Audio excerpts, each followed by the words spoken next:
just share.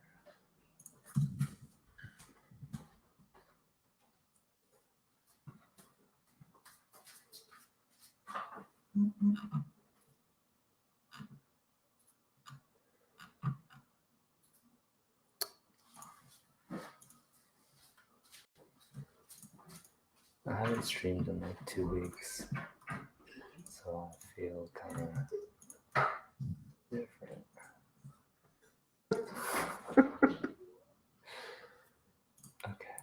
Okay. Okay. Do you want water? No, you have it. I have it. Okay. Cool.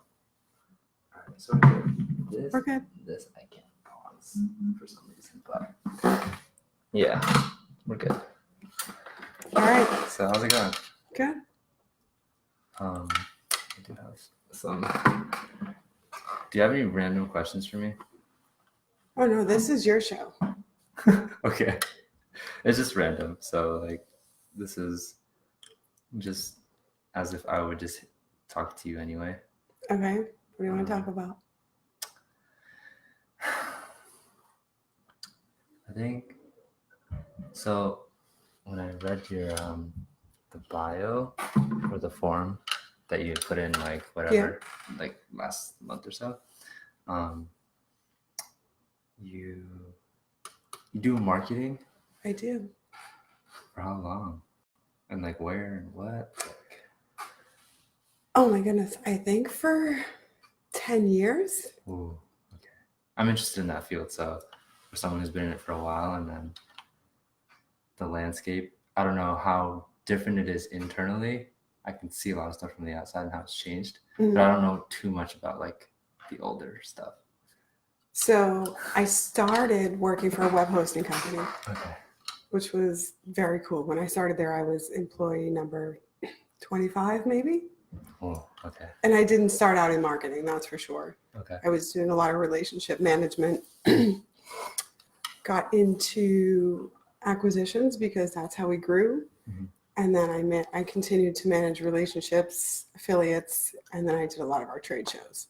Okay. So that was the marketing piece of it for me. Mm-hmm. I have to take notes. You're taking notes. Yeah, okay. I usually do. Let's use this.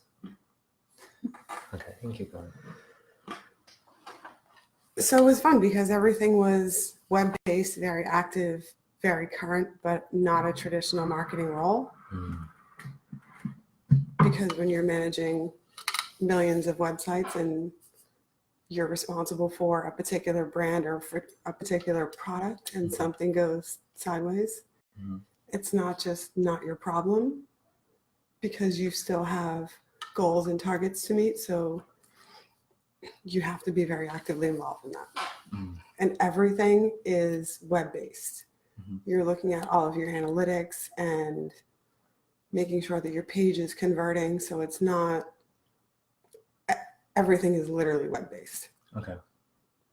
What I do now is I manage the marketing for a small construction company in Lowell. Okay. Which is very, very different. It's a lot about brand focus. Okay. Making sure that it's recognized because they've been in Lowell for 19 years and nobody knows who they are.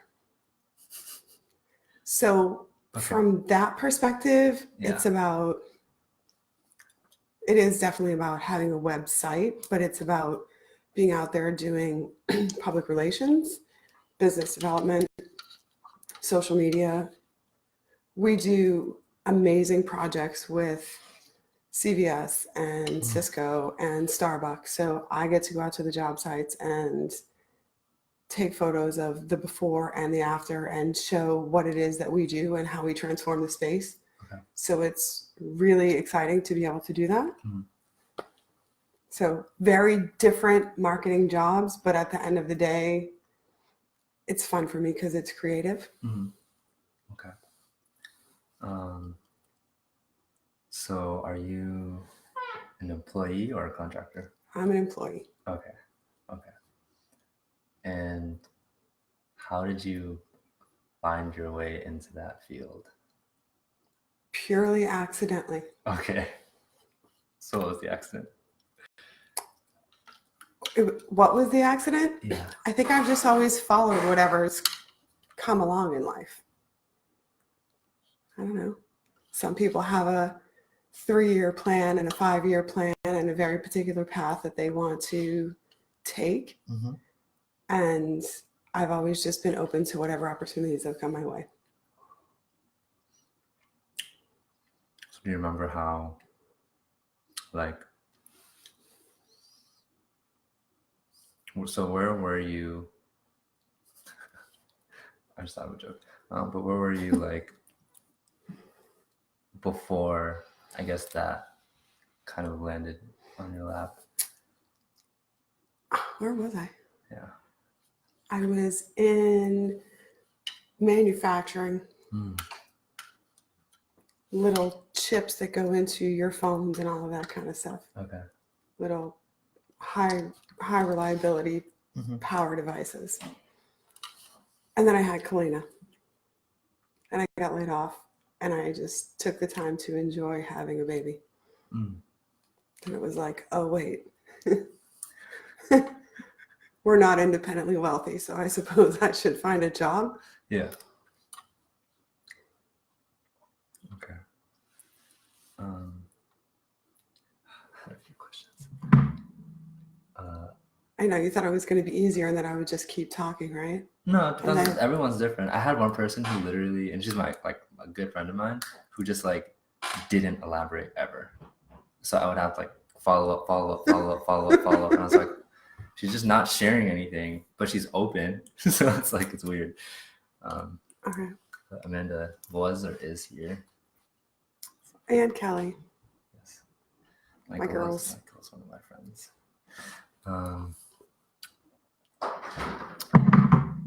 Oh, how long were you in manufacturing and what was that like for you here and then being like, oh, well, okay, and you said Lena and then like finding you into marketing, like. So there I did customer service management and that was, I don't know, I'm a people person. Okay. So I think through my career up to that point, I always had an actual product to deliver. And it was a lot of problem solving and building relationships with different people so that if something did happen to fail or if you couldn't produce enough quantity or enough product or according to their timeline, then at least I could call and say, oh, hey, Tom, I know we said we'd have these then, but we're only going to have this many or it's going to be a week late. So for me, that was really the relationship piece of it. So then going from that to not really having a physical product to deliver was a huge change. But I don't know. I feel like every step in the process, the progression of everything that I've done has just been building and helping me to learn about a little bit more about where I want to be or what I want to do and what my strengths are. And to me, it's always been about people and relationships. Okay. People and relationships. Me too, but I don't think I knew that right away. I think I always knew that. I think I figured that out more so in the past few years. Or like for sure last year. I'd say Kyle. Kyle? I don't know who Kyle is. Oh, Kyle's my brother, but he's not here. Okay, so. But I think at different phases in life, you find these things or these strengths or these places that you want to be. Because if you ask me now, would I want to be in that high stress environment of a hosting company that's open 24/7, flying all over the place, where like my husband's going on one plane and I'm coming in and we're like, hey, I would say no. I work a 9-to-5 job and I leave and I don't have to worry anymore that I'm going to get a phone call in the middle of the night because something's broken or something's down or because you have to react to something. It was fun while it lasted, don't get me wrong. It was an amazing 10 years. Mm-hmm. But no, not anymore. Yeah. He still does that, and I watch him and I go, no.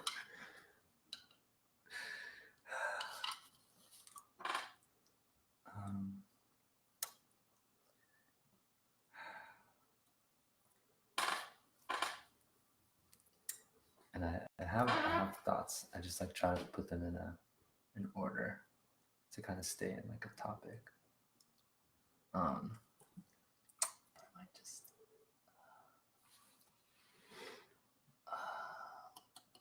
okay. What? So, okay. So the before and after of having a kid. Yes. I think that's like probably the most, Because one of the most interesting, because I don't get to ask too many parents that. okay, You can go all in. I can go all in, huh? Yeah. And if you miss something, I'll ask. Let me start with, I didn't think that I ever wanted kids. Mm. How's that for a start? And I have 4. Joanne told me the same thing. She's not 4 kids, but she said, "Oh yeah, I never wanted kids." So along with my philosophy of like, I don't think that my life has a particular path and I had to be married by a certain age and have kids by a certain age and have all of this stuff. Mm-hmm. It just was. So I've been married and divorced. Mm-hmm.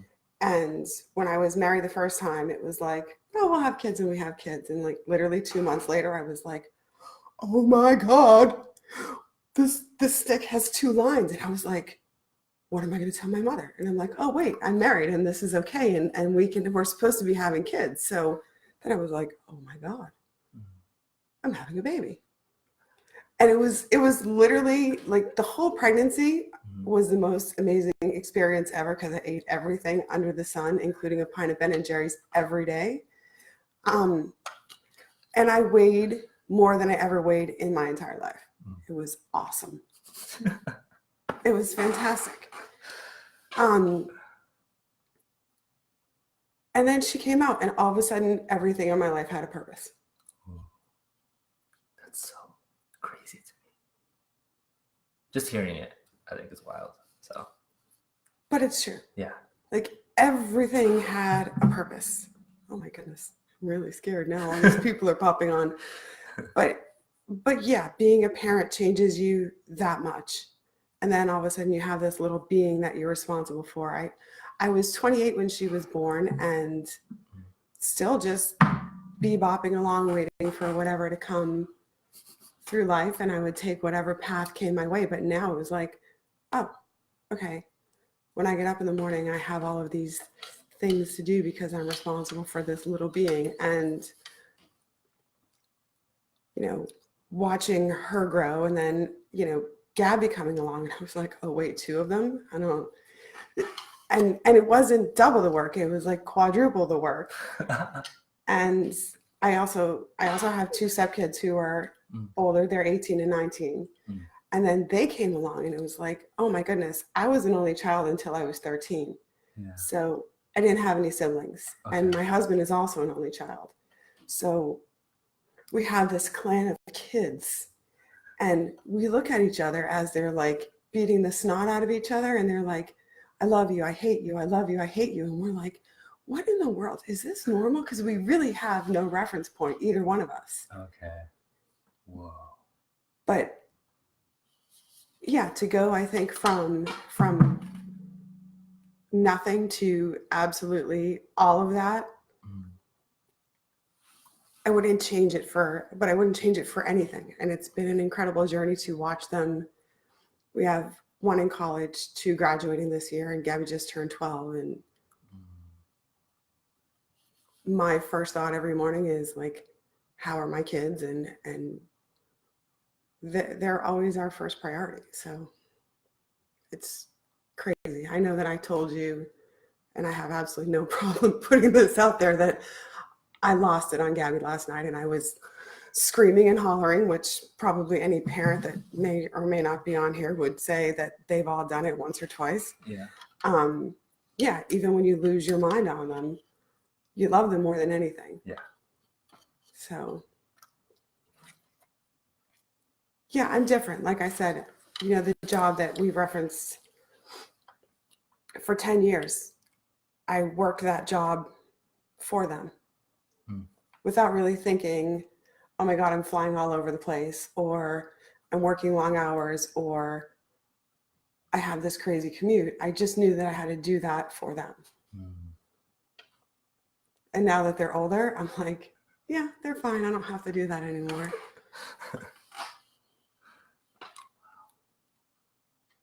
But yeah, everything changes. Any parent that I've gotten to ask about that will always say that too. Well, obviously things change. I think the purpose one, that one is crazy to me. But I don't know, I'm not a parent, so someday you'll see. So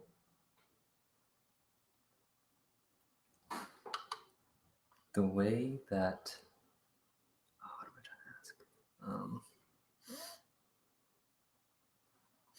Like through this process from parenting forward, like,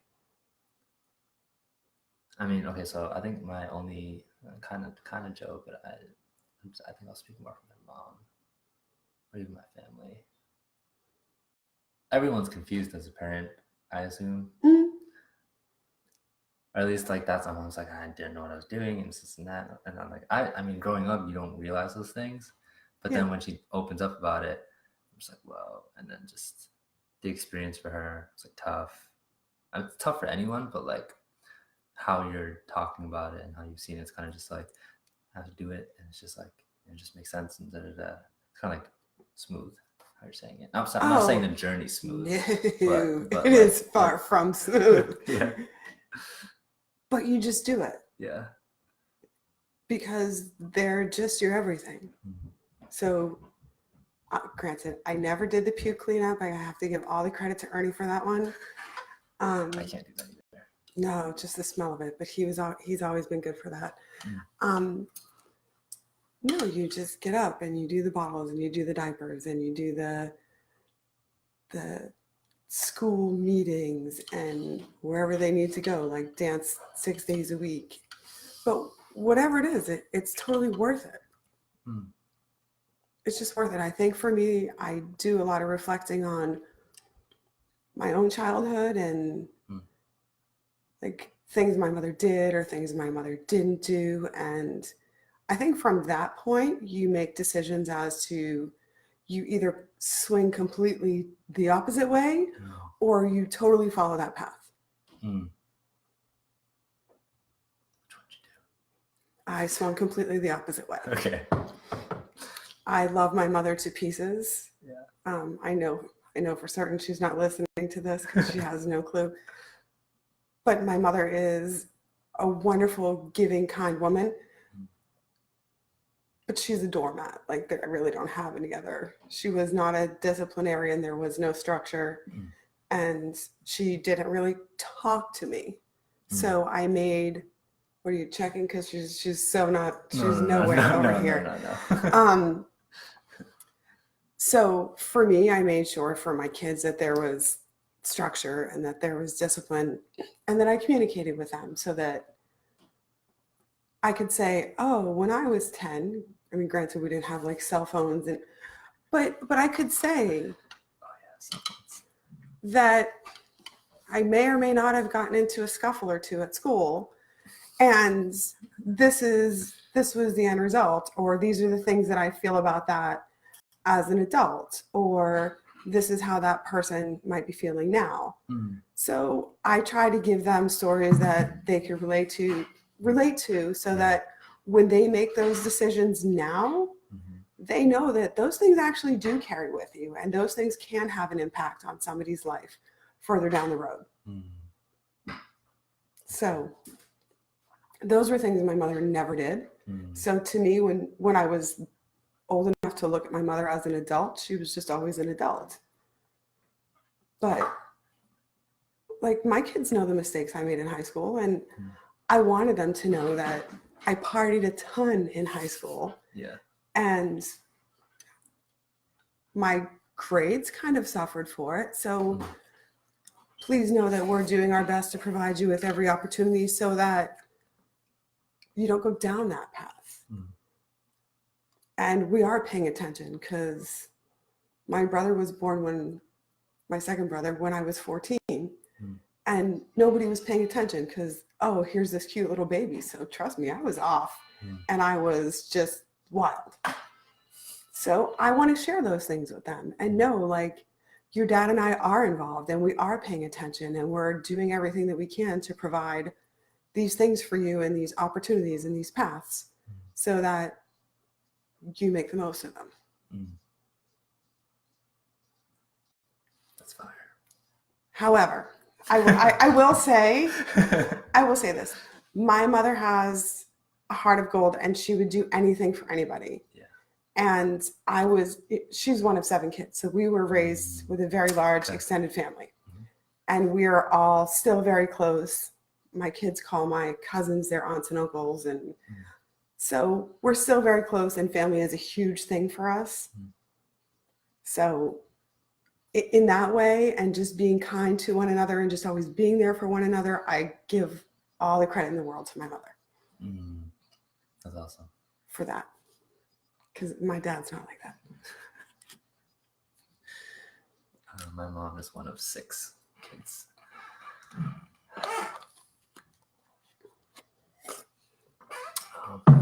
This is my favorite woman in the whole entire world. Kylie. Okay. Oh, topics. I put one down.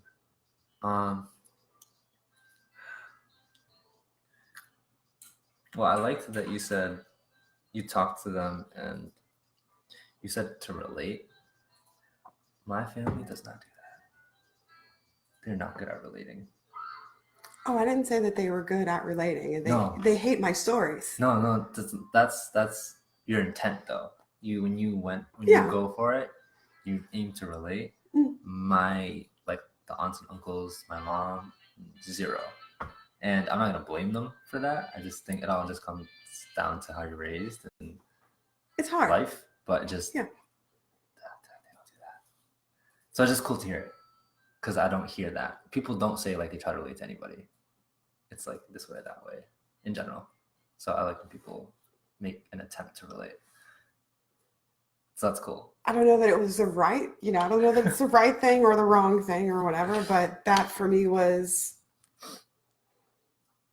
something that if my mother had said, okay, I'll give you an example. This is really bizarre to me because as I see all these names on here, I'm like, everyone's going to learn a whole lot of stuff that they may or may not have wanted to learn. So, excuse me, when I married the first time, and I knew my husband for a very short period of time, like we're talking months, and then we just eloped. So, that's cool. Like, had my mom said, "Oh, I knew your dad for like 2 months or 3 months, and then we got married,"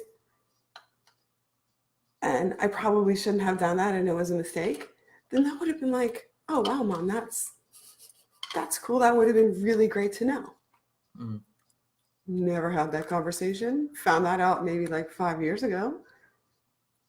But those are the kinds of things that, I don't know.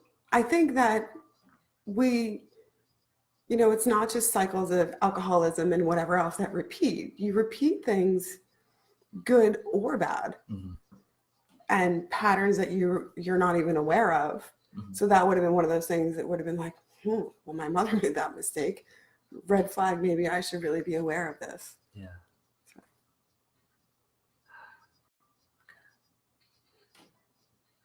And my kids know. Yeah. Besides any boy that comes through the door, Ernie's all like, He doesn't have a shotgun, but I never think about that. I think I remember once. I think me and one other friend probably like randomly stopped on a road where there's just like trees and like some houses. That's like everywhere.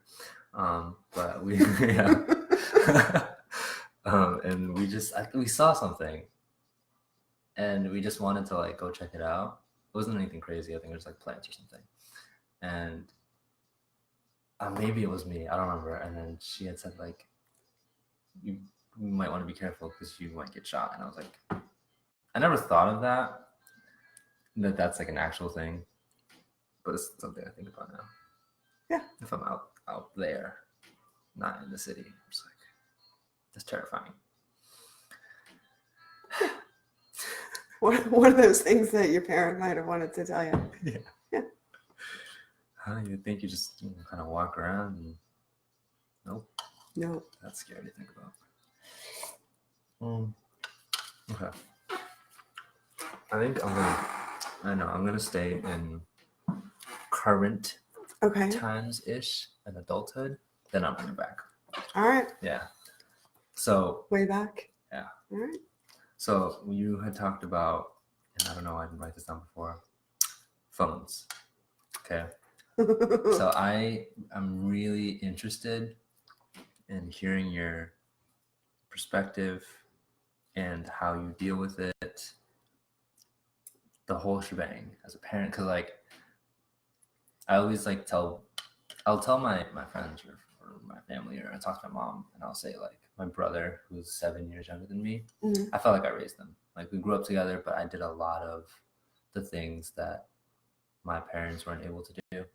So I mean, they worked a lot, but when they were around, they were just taking care of us, feeding us, whatever, the basic stuff, but not really the mental whatever. So I taught him how to coordinate and do things and understand and comprehend, and got him ready for school and all that stuff.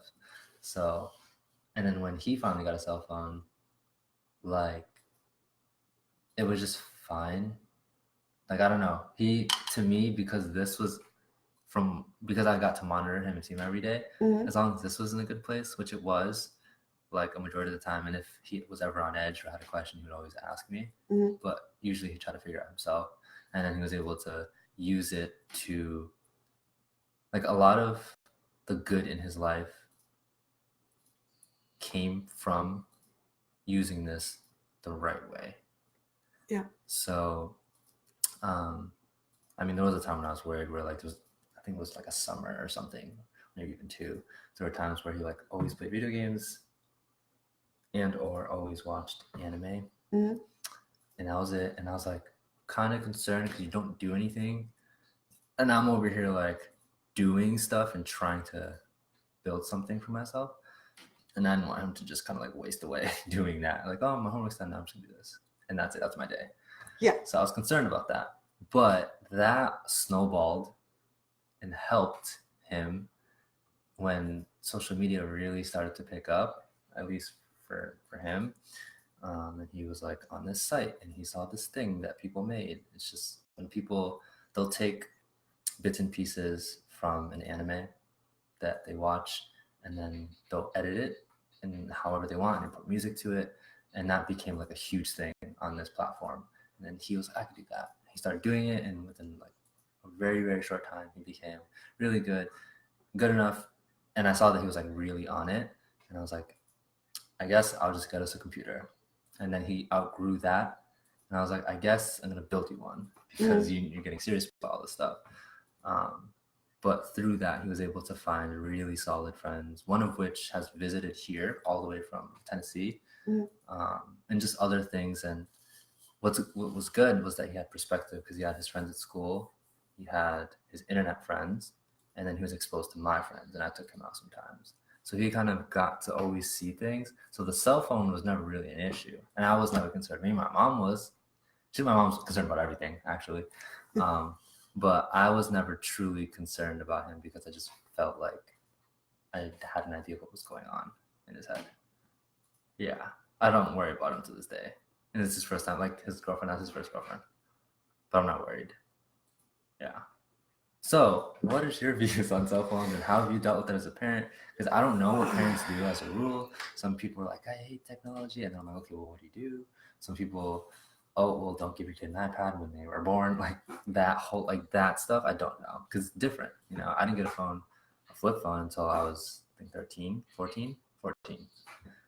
And then I was stuck on that. And then I think maybe when I was 16, 17, 18, I forget what age, I finally was like, I'm gonna leave my parents' plan and I'm gonna get my own first smartphone. It was great. So that was my relationship with phones. It's a love-hate. Okay. I mean, it's kind of a necessity as far as just being able to communicate. Mm-hmm. And I personally have found that I spend less time on phone calls. Oh. And because Is that a good thing? I don't know. Okay. I don't know. Honestly, I feel like just sending a quick text is a lot less obtrusive and people can just get to it when they get to it. But if I have a text or a phone call, my kids are running. If my phone is across the room and I'm like, I'm busy, I'll get to it when I get to it, kind of thing, where everything with them has to be so immediate. And that drives me insane. Like this is not your life. There's a whole great big world around you. So the immediacy and the need for instant connection makes me crazy. I mean, I do spend time on my phone. Yeah. I have a couple games that I play just to completely check out of the world. But I mean, it's here. I haven't looked at it once. I don't really care. It's just there. I do have work emails and stuff that I check on it. Whenever I opened up Facebook today and saw all this promotion of myself, I was like, oh my God, what in the world is going on? What if people actually watch this? Yeah. This is so bizarre. So I can't combat it. This is like our life, right? This is who we are, and this is who we're going to be going forward. I do remember being a kid thinking to because my dad was never around that much, but I remember thinking to myself, wow, as I watched the Jetsons, which you probably don't even know who they are. You do? But they had those like big TV things and you could have face-to-face calls. And I would think to myself, wow, I haven't seen my dad in a while. I really wish they made those things where you can see one another face to face. So I'm like, in some ways, oh, so thankful, right? That all these years later, that there's this technology that allows us to do that and that he can FaceTime my kids and I can FaceTime him whenever. And I'll be like, hey, Dad, I'm making this recipe. What do you think looks wrong with it? So in some ways, it's very cool. Yeah. But when it comes to like I said, the need for connection with my kids, it drives me crazy. I found an app. It's called RPact. As soon as Gabby got her phone, it went on. I have, yeah. Anybody out there? RPact, greatest thing ever. Excuse me. As soon as the first time I put it on Gabby's phone, she lost her mind. She came flying in and said, oh my God, Mom, everything is erased from my phone. I was like, don't worry, it will be back in the morning. And it took her a while. Yeah. Like she skitzed, but it all came back and it magically reappears. But if I didn't do that and I didn't turn it off, it would be, midnight and she'd be rolling out trying to get ready for bed in the morning, for school in the morning. And I'm like, yeah, that's not going to work for me. So 8:00, it goes off. Sometimes she figures out how to maneuver it. If she's already on it, it will stay on because if she's already on a phone call or a FaceTime. So she's figured out her ways. But sometimes I'll give her the pass. Yeah. She doesn't like it, but I think she's used to it. Yeah. It's off during school hours. She has weekday hours. She has weekend hours. It allows you to restrict certain apps. So. That's pretty cool. Yeah, and I just think that kids, especially her age, I'm watching her. I mean, Kalina's going to be 18. What am I going to do? Yeah. You know what I mean? She's in Paris taking pictures, sending them to me and FaceTiming me. And I don't really have the opportunity to miss her, which is good and bad, I guess. It's nice to be able to kind of share the experience with her from half a world away. But still, she's stuck in her phone. I never thought about that. So. Wow. Or at least the whole like, well, I met with a friend the other day who doesn't like being constantly connected. She likes catching up face to face. She doesn't care about the little like, I don't know what's going on with your day. She'd rather save it for these moments. That's cool to think about. So, I don't know. I'll adapt to the phone. We'll come up with new rules and new guidelines, and I don't know. See, and there goes my phone, which I'm going to ignore. Maybe it's one of my kids. Yeah, watch this. Mom, don't talk about me like that. Sorry. I know. It's hard. I can't break the cycle. I remember the days that we folded notes in like little triangles and passed them. In fact, I probably still have some from my friends back in the day. So it is what it is. And my rules and my views on that will continue to evolve, but I'll keep monitoring it. And she'll keep trying to break my rules. I think that's cool. I have. Oh. Okay. Okay. Partying, not necessarily that topic, but you'd mentioned like you partied a lot in high school, and you don't want to see, or you don't even want them to walk. It's not. So the focus is not necessarily that. I think it's. I'm interested in parents' views on. It's not really a view. It's like. I guess I haven't come across. Maybe like I could think of like two at the top of my head, and I'll find out in a second from you. Most parents are like really preventative. They don't want to see their kid struggle on any level and kind of keep them on a path that they think is good and safe. Like down to like the safety. It's like I don't want to see them like upset about something or like making a mistake or whatever. So for me as a non-parent, I am pro both, but I really believe in an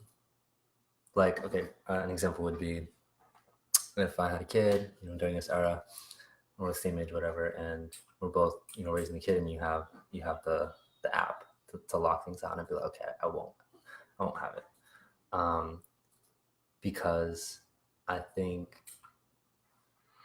I'm interested in them knowing the suffering and the consequences of poor choices, mixed with, and how I personally make that work in my life and with my relations to other people is that, so I'm not much of I don't prevent. So I've always dealt with, so being like the older brother and then being the older cousin, my mom would always want me to be like an enforcer of certain things because of, first it's like the age thing, but then once everyone starts to realize like, oh, like they all look up to you, and I'm like, okay, right? And so like, oh, why don't you tell them this, or like they should do this? And I'm like, because I don't believe in telling people what to do. I think that I'd rather, if they're gonna make a mistake, I'd rather see them do it. However, I also have my limits where I'm not a fan of like people losing themselves to the point of no return, of just like self-harm or addiction.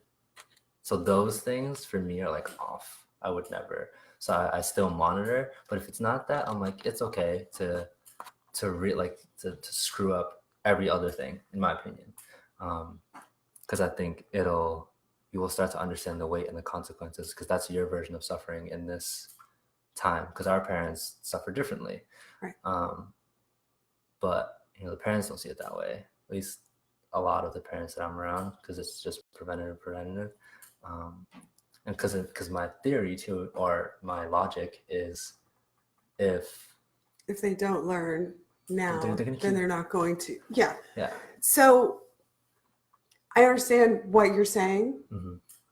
and I agree with you to an extent. Yeah. So I believe that every kid thrives in structure, at least up to a certain age, structure and boundaries. And that for me is what the phone thing is. Okay.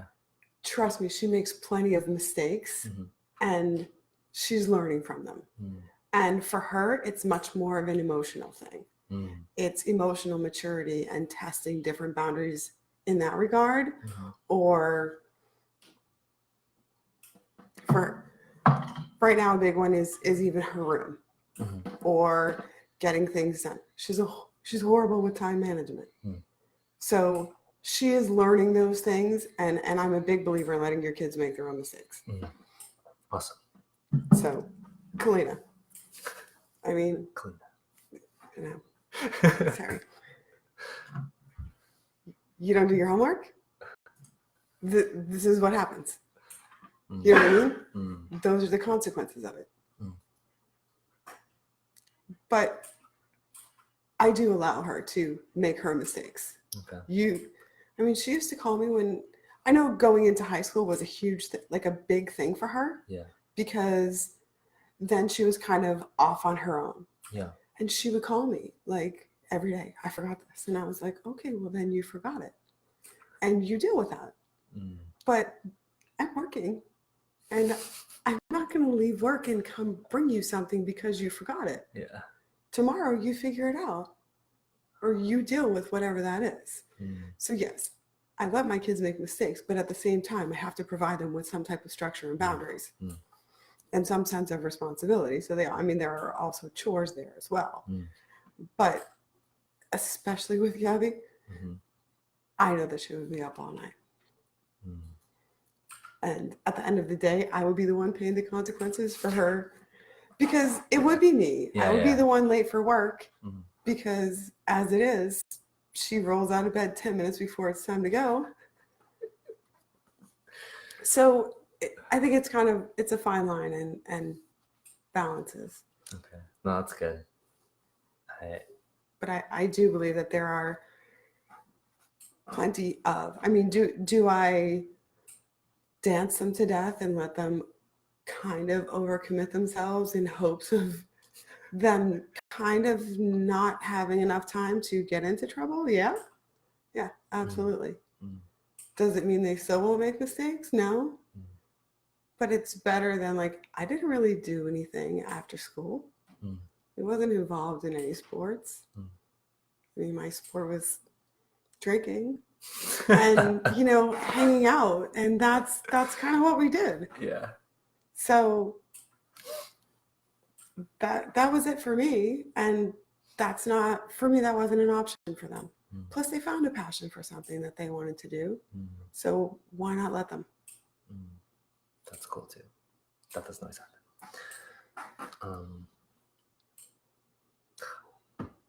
Yeah. So did you not dance? No. I assume every dance mom is a dancer. I danced, I think, for 2 years. 1 year I danced with my cousin. Yeah. In this really, my mom has pictures. It was this hideously ugly tap costume, and it had like this orange tie and this crinkly plastic ugly hat that I think is still, my mother may have gotten rid of it. She just moved, but it was there for a long time. And then another year I tried to go and like join a class, and all these girls were so far ahead of me. I was like, yeah, this is not happening. That was it for me. No way. I wasn't having any of it. That's funny. So, okay, what other, I guess, activities did you try, if any? My dad made me play baseball.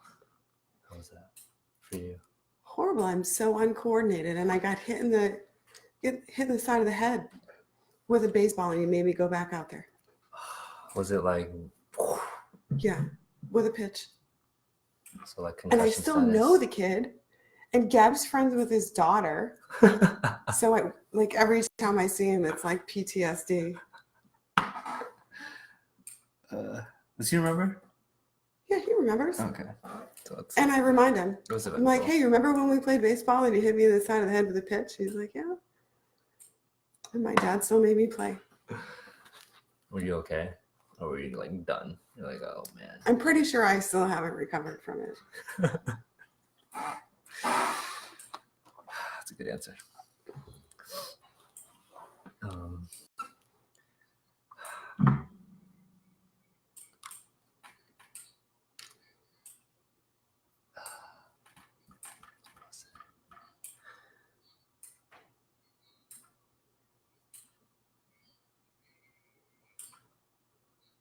Oh, how did they get into dance?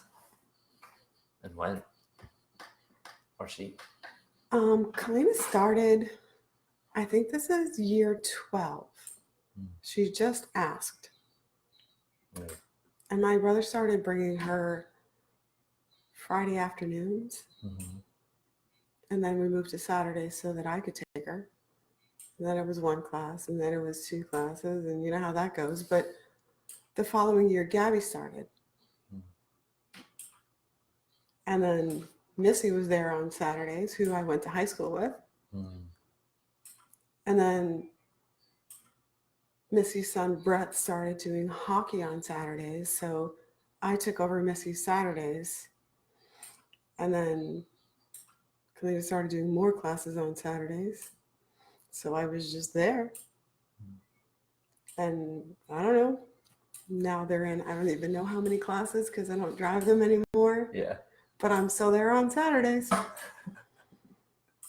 with all my little people. Mm.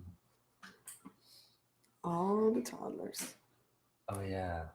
Oh yeah. Nobody wants the toddlers. I love them. Really? Nobody? They're cute. Yeah, they are. Oh god. I don't know if I can. That's rough. Just watching that because I haven't seen that in class mode anyway. I mean, I see kids cry at recitals on stage. That's one thing, but class, I'm just like, not like a straight up crying kid and then trying to keep them. I haven't had to deal with that yet. Amanda and Ashley are pretty skilled at that. So, I mean, I'm actually go in and teach them. I just look at them and see how cute they are. And I give them lollipops. They like me. Mm. Do they know when they see you? Well, it depends. Okay. Their little brothers come in now. Mm. And they walk right into the office and they ask me for a lollipop.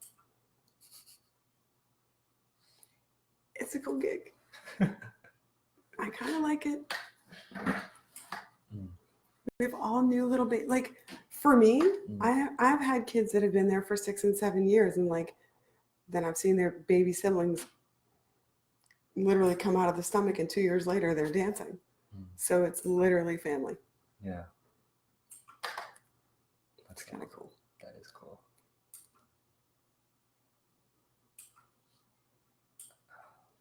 I don't know what Joanne's going to do without me. I only have 6 years left. Oh yeah. Just kidding. Not going anywhere. Guess who's coming to visit you on Saturdays now? All right. I'll send you my coffee order, Kylie.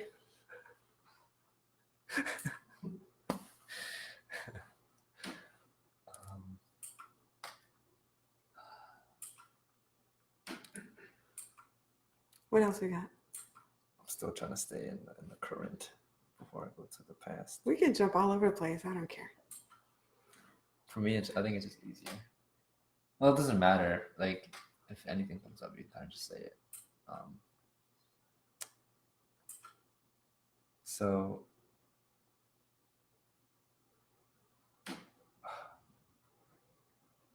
So you work for Joanne too, or no, or have? I don't know. No. Okay, I don't know. No, I just don't know. I mean, if you call I've never asked her. So if you call being there on Saturdays work, Sure, I think it's just fun. Yeah. Okay. I just like it. It's like recital day is my favorite day of the year. Really? It is. I know. That's cool. Everyone thinks I'm crazy, but year after year, I get to see these kids grow. You never come back to the CAF? It's the best place to be on recital day. I didn't know that. Like, I've been to the Jamie? recital a few times. Jamie's laughing. Jamie's laughing. I know he's in the calf. She's It in is. control. That's what it is. She's yelling at everybody. I'm not yelling. I remember there was a time she brought in ring pops Yeah. and people started taking them. She was yelling at everybody. Ring pops for little kids. Like They older were for the little kids. Huh? The ring pops were for the little kids. We're all It's fun back there. You should stop back there. It's scary seeing you in recital. I get scared. Okay, I haven't seen the recital mode. I don't know what that's like. It's awesome. We have all the chairs lined up so all the little people can watch the live stream. And I start jumping up and down like a fool and say, we're going to have so much fun. And the kids are all like, woohoo. Everyone thinks I'm just yelling back there. I'm not. We have a good time.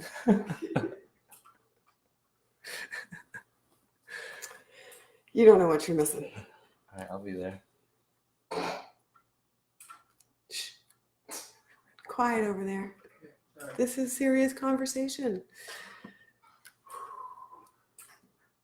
What was I going to say about that? I was going to say something. I don't remember. Oh, have you been a teacher before? No, I don't really like kids. Okay. You just like looking at them? They're cute. I like little kids for a short period of time. Like an hour? Yeah, about an hour. But I don't. You can ask my kids, they'll tell you. I mean, I've grown to love many of the kids there just through my relationships throughout the year, but in general, no. I have so much admiration for any school teacher or anyone that will dedicate their lives to taking care of kids. But me, no. No. Mm-mm. I wasn't sure. She's like, oh, you did it before or something. No, that's 2 hours with a bunch of kids and an amazing group of volunteer chaperones. That's good for me. That's my time limit.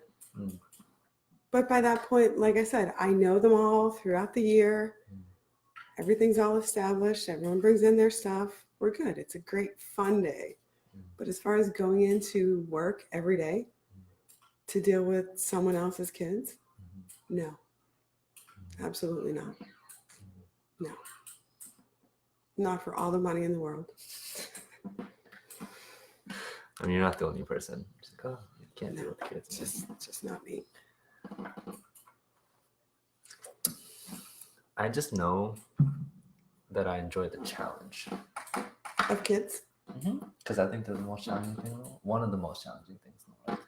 Oh, That's just my mindset. Like, sure, your own kids are. But a classroom of 30 third graders or a bunch of preschoolers that substitute. I know. are not even potty trained No. or hormonal preteens in middle school. Oh God, no, none of this.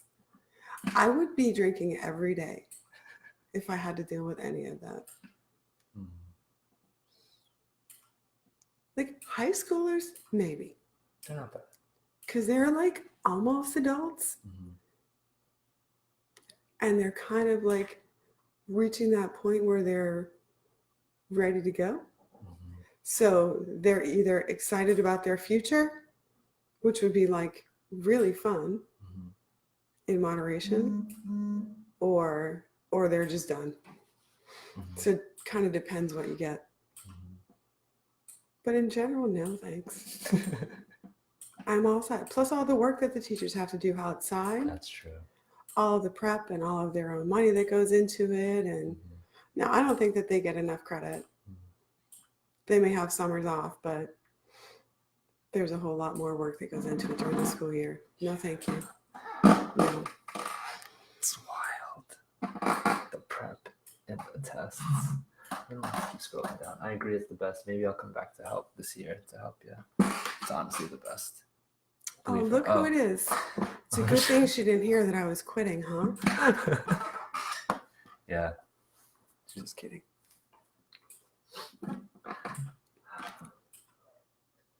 So we've decided I'm never going to be a teacher. Well, it's good to know. I wasn't sure. So Nope. It's crazy. I'll do enough damage to my own kids and send them out into the world. No, you do the best you can. Yeah, of course. And that's it. Yeah. I think I like the challenge is cool, but I think the rewarding part is seeing something click for them. That's my favorite part. And so you have to have a lot of patience. So to see how I put myself to the paces and see how much I truly have. And then if something turns in the kid, I'm like, yes. That's like the best part. And then they become decent human beings. Doesn't matter what age. Usually. What grade did you substitute? I've done like all of them. I think the worst was probably like 3rd and 4th graders. Pretty bad. Yeah. High school kids were nothing. It was easy. Like 5 and 6-year-olds are great. Do they still nap? I don't think so.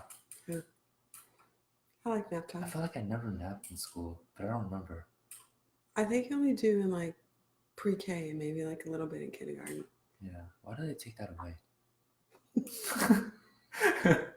It's such a good idea. I don't know why we don't nap at work either, but Yeah, it doesn't make any sense. You do it in Japan, but that's because they work too much. Yeah, so what is, I guess, what's different in terms of like you from before? So you can talk about, what from you, before what? like what, okay, sorry. So adulthood. Like what was like, school like, friends, people, status, the thing, whatever that was. So I have the same friends. Ooh, really? Mhm. Wow, that's impressive. I could count my friends, like my real friends, on one hand. Anyway. And I have had them my entire life. That's pretty cool. My first one since I was 8, and the next one since I was 14. And very few added throughout the years since then. So that hasn't changed much. They are my family. God, in school? Yeah, school life. Let's go. Jeez. Way back in the day. That was a couple years ago. Although when I went to drop Kalina off for her trip, they still had like my class picture up in the high school. Really? Yeah. It's kind of funny. Jeez. I have to like clear away the cobwebs. Uh-huh. I really don't remember much about it, to be honest with you. I think in some ways my personality, I'm pretty much the same except more mellow. Yeah, this is mellow. So were you like chill before, or were you kind of like more off the walls? More off the walls. Much more off the walls. Oh. Yeah, go figure. Just imagine, right? I was wilder, louder, much more bold, much more daring. Nothing was getting in my way. Nothing was going to stop me. And you were going to know exactly how I felt, whether you wanted to hear it or not. But yeah. Now I'm like half that. Yeah. And I think the other thing, no, I will say this, like then it was just my way and you couldn't really tell me anything because, at 17, 18, you already know everything. Yeah. Nobody, I mean, like they can teach you a couple of book smarts, but that's about it. Mm. No, nobody knows anything because as I'm quickly learning, I'm like 100 and I can't relate because I was born in the 1900s. But yeah, then I was just very stubborn and I really had a hard time. I will say this, I had a hard time ever realizing that I was wrong about anything or admitting that I was wrong and apologizing. So now, although I am still kind of a big personality, I'm still bold. I'm way less wild. I like one drink and I'm done. And that's every couple of months if I'm if I'm lucky. Yeah. I would say like fundamentally, of course, I'm the same, but way more toned down. And my mind is so much more open to just absorbing things. Where before it was just very narrow, I just take bits and pieces of things in. But that's kind of I think like a pause point in life. And those things come from age and experience. And yeah, I would say a lot of it comes from experience and things that happen to you along the way where you kind of sit there and go, okay, like I don't regret anything. Ever. Like I think that my path is my path. And it was like really cool and windy and made for me. Where some people's are like this. But each step along the way was just something that was just a pause. And it was like, okay, what does this mean for me? And what about this changed me? So I think especially now, and I don't know if it's because of my age or because of what's happened over the last couple of years or what we're dealing with as like a family or whatever, but it's really about pausing and sitting there and going, okay, where are we? Just taking an evaluation of not who we are financially, but mentally and emotionally and how connected we are and why are we here and what are we supposed to be learning from this and what can we do to give something else out? Where before I was definitely like me, and you might be there along the way, but if you are not along where I want to be, then I'm just going to keep driving and you're either getting on my bus or you're not getting on my bus. Where now, like my bus is not going 100 miles an hour, it's going about 20. And I am looking at absolutely everything as we go. And it's like, oh, hey, you, come on, come along for the ride. Yeah. Like, I like your energy or I like what you have to offer. And, oh, here, like we're going to throw something out for you and something out for you. So you do learn, I think, as you get older to slow down and give and receive a little bit more than you do when you're young and you're just flying through it. So that's the difference between her and me. That was so cool. But still, like, she's still in there. Yeah. Like, she's always going to be in there. Yeah. Like, I look at my kids and I go, oh, crap. She's definitely in there. But yeah, the experience is different. I think the speed is different and the appreciation is different. So the one thing that I'll tell you that this afternoon, like I said, when you started posting all this stuff, I was like, oh my God, what are we going to talk about? What do I want to talk about? What is he going to ask me about? Blah, blah, blah, blah. So I have, I think, 5 tattoos. And I'm not one of those people that was like, oh, I got one, I have to get another one, I have to get another one, I have to get another one. But every one of them, like they're about 5 years apart on average. But every one of them has like very significant meaning to me. Mm. And when I think back, it's almost like, yeah, that one meant so much because that was exactly who I was then. Mm. And that one meant so much because of who I was then. Mm. So it's, I don't know, my tattoos tell a story of, I think I get the first one at 25 Mm. and the last one last summer. Mm. So 25 to 45. Mm. It's this journey. They tell, they have like a little map on me. Mm. That's so cool. I haven't thought about tattoos yet. I mean, everyone around me does. I'm just like, oh, I don't feel a calling to it. But I think that just hearing that, that's really something to think about. It wasn't intentional. Yeah, but that's just fascinating. So. It just happened to be like that. Mm. So That's so cool. I'm gonna keep that in mind. Well, it's automatically gonna be kept in my mind. Yeah. Take your time. Yeah. If it comes to me, yeah. Pick something that means something to everyone. Says it's going to be on your body for the rest of your life. So yeah, when I look, I mean, I have one on my back, so I don't really look at, and actually one on the back of my neck. Mm. So those aren't two that I see very often. Mm-hmm. But when I think back to this, I'm like, oh yeah, that was so cool. But still, maybe not going 100 miles an hour at that point. Maybe going like 80. Yeah.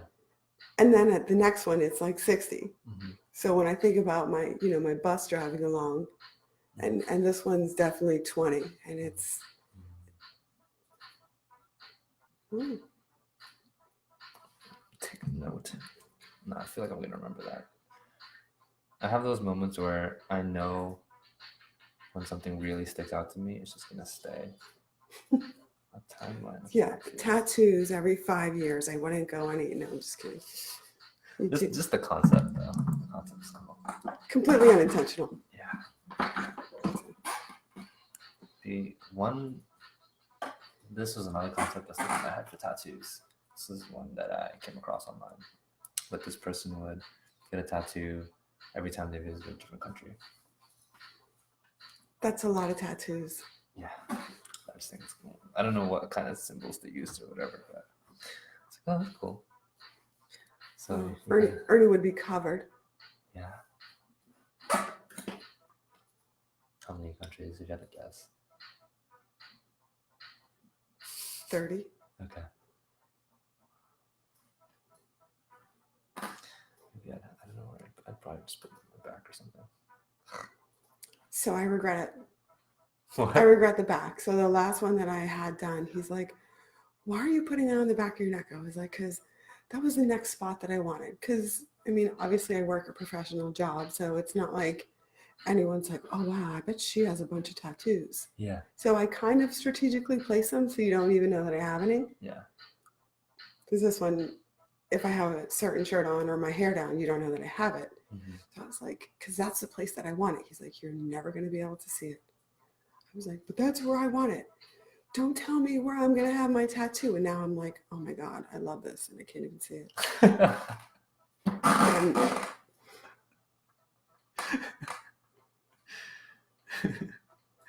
Well, can you do the mirror thing? Is that a thing? Can you do that? Yeah, I had the kids take a picture of it for me Yeah. so I can look at it when I want. But it's like, oh, really? I It's did like that. It's there, yeah. Yeah, I did. It's funny.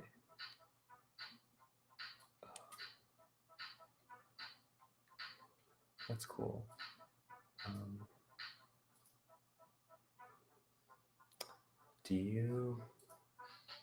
What are some pivotal moments for you?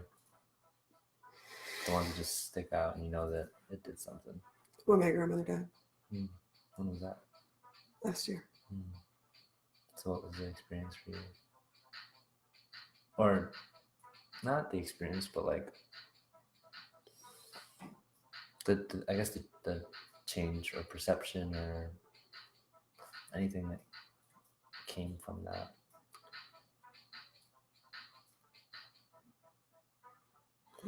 I'm like No, that was, so she was 97 and everyone's like, oh my God, that's what a grateful, wonderful life. No, like I lost my best friend.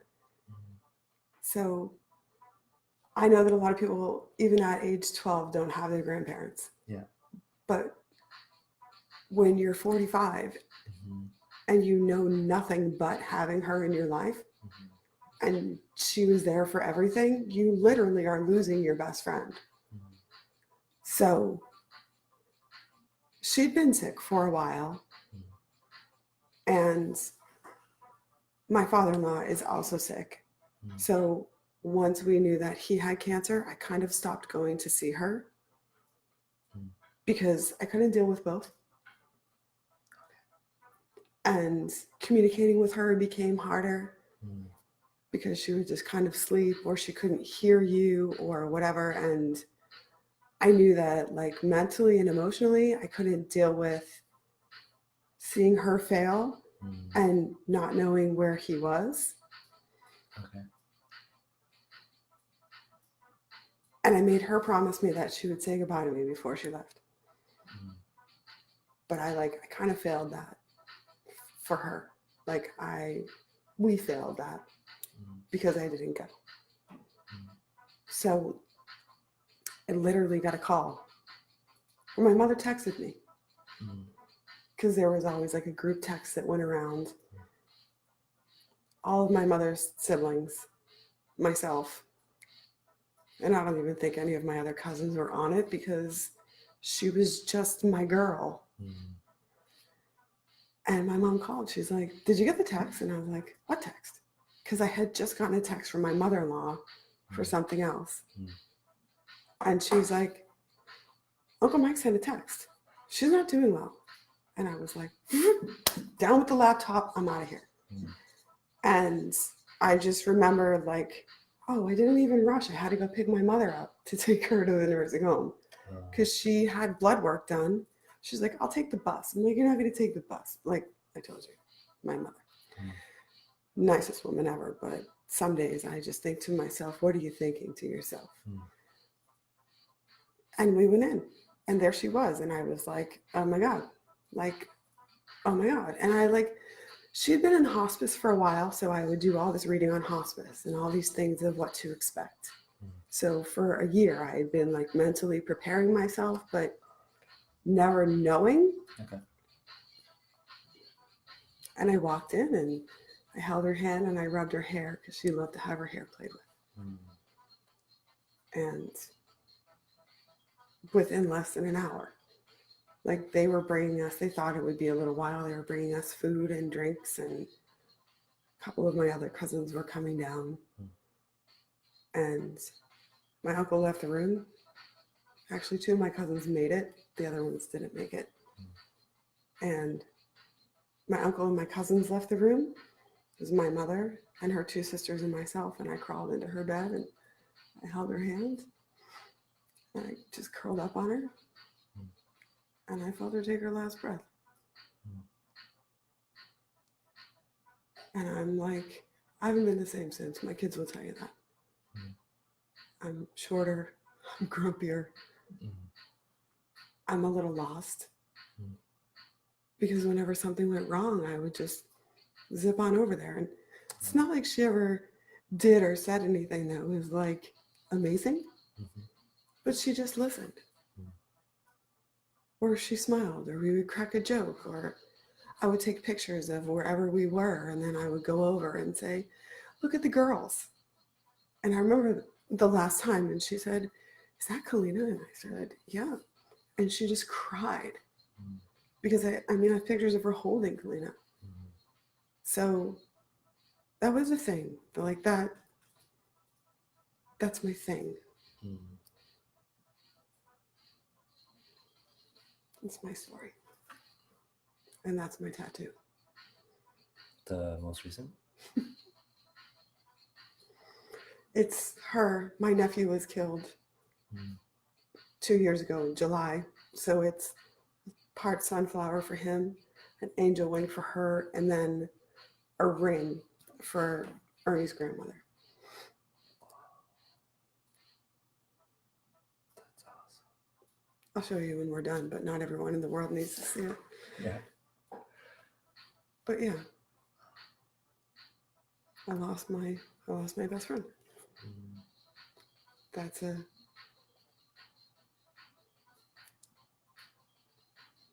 my thing.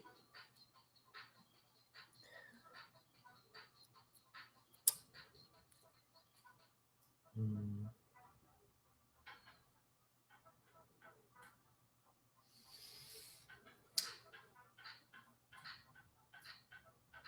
You can make a joke or something. It's fine. No, I mean, I'm just Change the subject. kind of embracing.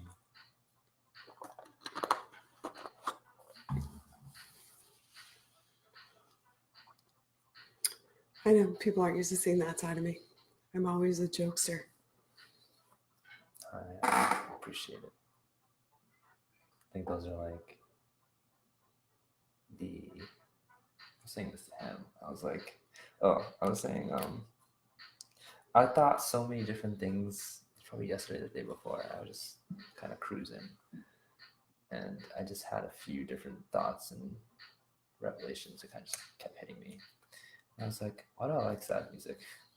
I'm like, because I'd like to think that I'm like good, like I'm stable, happy, and I talk about that a lot. So I feel very whole.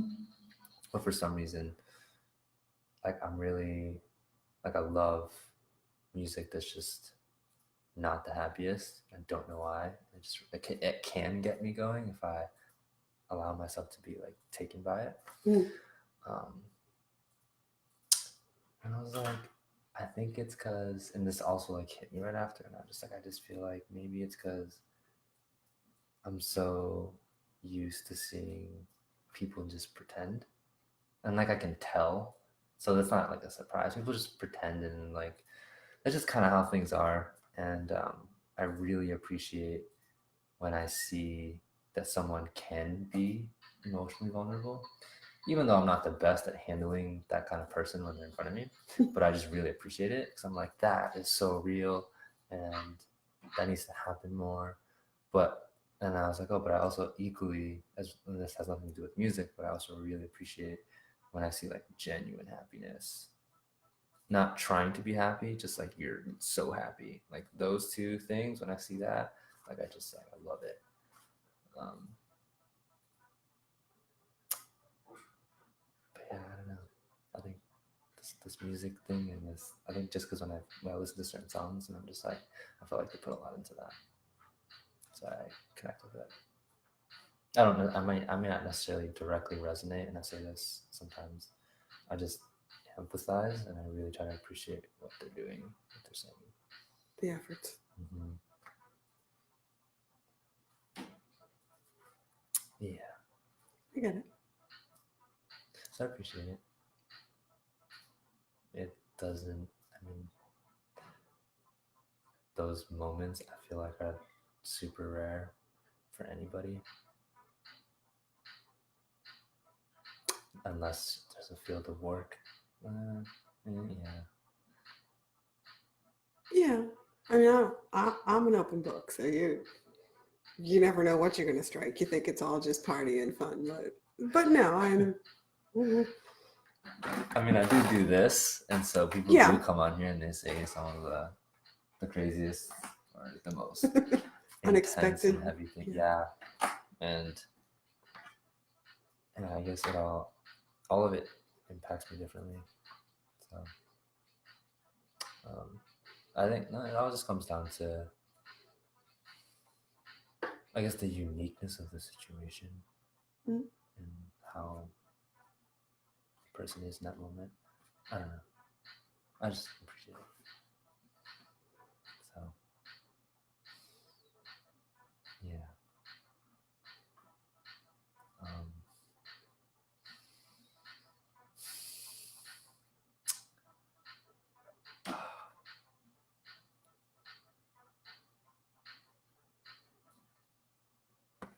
Oh, the ambition that you wrote. I don't know if you remember. I don't know. It was on the thing. Mm-hmm. Career ambition. So My own marketing and branding. Yeah. So when did that? I don't know when she said that. Who's next? Oh, I get it.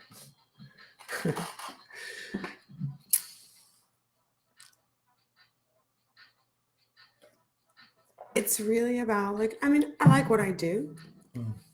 but I really want to be helping people. Mm. So that's more the combination of taking what I've done and what I've been doing and applying the marketing with the relationship building and helping individuals develop their brand and their marketing so that they can ultimately build their business. So for me, it's like the best of both worlds. Mhm. It's personal, it's helping, and that's it. So I have a huge personal interest in that too.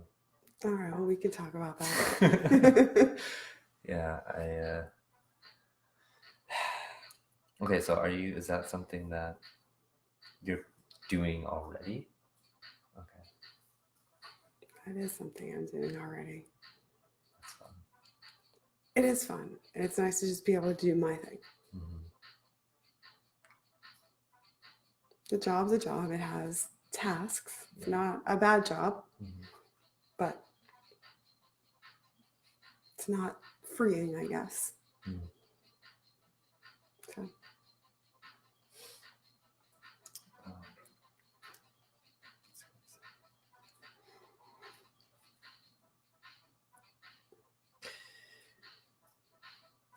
Kind of like just zoned in into his music for like 2 seconds. So yeah, so this whole marketing thing. Yeah, that's something that, well, when I was 9 years ago, 16, crazy. I wanted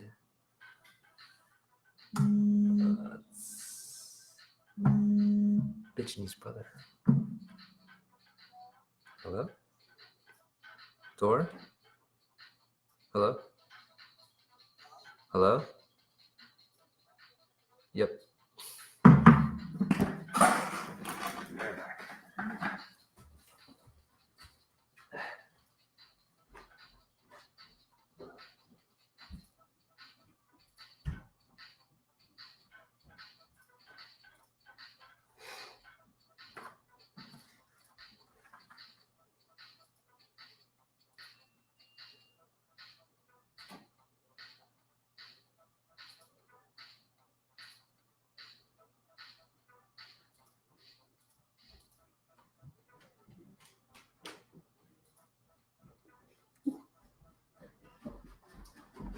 So when I was 16 years old, yes. I was like, I want to start my own company.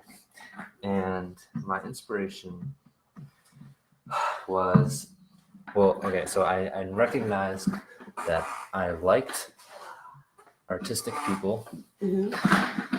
because they were more interesting than normal people. And I liked dancing. I started my own crew at the same time. And the internet was still a baby, but and when I say baby, I mean it was already like social networks and it was fast. It just wasn't popular yet. Mhm. And not everyone had smartphones at the time. I remember when. Okay. I was in it then. Okay. So I pulled inspiration from a lot of what was happening on the internet, on YouTube and on Tumblr, because those were 2 really relevant sites. And I saw it was mostly California people, a lot of LA people. At least that's the part of the internet I was in, I guess. That I was just watching these people talk, and they're all different from anyone that I was exposed to in real life, and seeing them do things that were just cool. And then eventually, like seeing them grow as people, so weird, and then build a career at the same time. And I was like, whoa, this is so cool. Then also being exposed to the K-pop scene, which is now like even bigger than way before. And I was like, oh, like, what is this? And what are they doing? And I was like, oh, they have like these big labels that, you know, they do music, but they like train these people to like dance and do all these different things and learn multiple languages. I'm like, that's insane. But this will catch on eventually, and it's really competitive. Mhm. And I don't know when that time will be, but it'll happen. So I just kind of pulled inspiration from that, and then I remember seeing my favorite choreographer at the time, who started a company. It was like uh, the first of its kind, and within that specific community, it's like the urban dance community, which there's no name for it at the time. He started just like I guess an agency of sorts, where he was just like supporting a lot of the up and coming choreographers, just pulling them together and providing them with opportunities to travel and teach and whatnot. So I pulled inspiration from those two things, and I was like, I want to do that one day. And at 21, I started to take action on that. It's a hot mess. Doesn't matter. But there was so much that came from this ambition.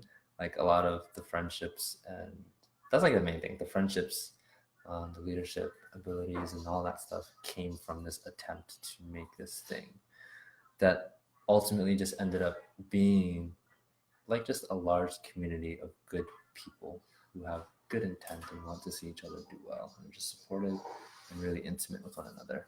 So that's what that whole, you could say, failed thing of trying to build this entity, but it's still brought. So then it's not a failure. Yeah, I guess it just depends how you look at it. I don't think it's a failure. I just think it didn't hit what it was intended to be. It'll still happen one day, but just not yet. So failure or something, I don't know. But so during all that time, I didn't put enough time into the entire marketing aspect. Like I played with it a little bit at a time, because I was really into the dance aspect, and just managing and choreographing and doing shows and all that stuff. Lost myself in that, and I've talked about that a few times, being confused about dance, to then scaling back a lot, to now. Well, last year I had kind of like my final, it's not really my final, but like a major everything made sense moment, I guess. So I've always been working towards the same vision of trying to eventually build this thing, but wanting to just do good, and then becoming more conscious of the planet and stuff that happened along the way. So last year, when it all just kind of clicked, um, stuff like this, or things that I always talked about doing, or we talked about doing, like among our friends, but we just never did it. So a lot of the things that I wanted to do for myself, I started doing last year, February.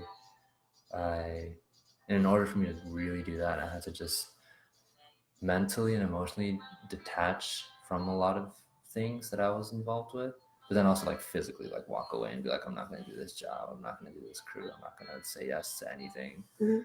So I did that. Greatest thing. And it was like bits at it. It wasn't all at once. It was just bits at a time. So just like, your journey.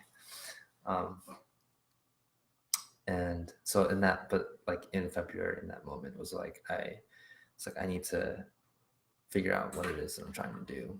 And I was like, what do I tell other people? Because people will come and talk to me all the time about whatever it is they want to talk about, advice. I'm like, what do I tell them? I'm like, what matters the most are the bonds and our time here and being present and remembering those things and like being full from that. I was like, okay, if that's true, I believe in it, but I don't think I've been honoring that 100%. And so I was like, okay, what is it that I really enjoy doing? And I really try to like remove all construct. And I do this with my friends too. I'm like, what would you do if you didn't have to worry about anything? And they give me like kind of a crap answer, like I would just eat food and just like watch Netflix. I'm like, that's fine, that's fair, but like let me ask you again, and I'm like trying to get to the real answers. And so I did that with myself. I was like, I think I would just talk to people. And I came to that realization when I realized that regardless of what I'm doing, and this is still true today, it doesn't matter what I'm doing. If you were to call me and you just needed to talk about something, the attention just goes there 100%. And that's never not been true. And the conversation doesn't end until it's supposed to end. And that happened again like last night. I was like, oh, too late. Just like, oh God. So okay, so if that's the thing that I'm pretty sure I enjoy doing, let's try and make this work. Let's put that mindset, the work ethic and all those things that I've developed over time to make this a real thing. So I'm gonna rebrand myself, I'm gonna change everything. So this time I went crazy with social media and like I had to re-educate myself and do all these different things. And I'm distracted. Jamie. You can't hear me. Yo, Jake, actually.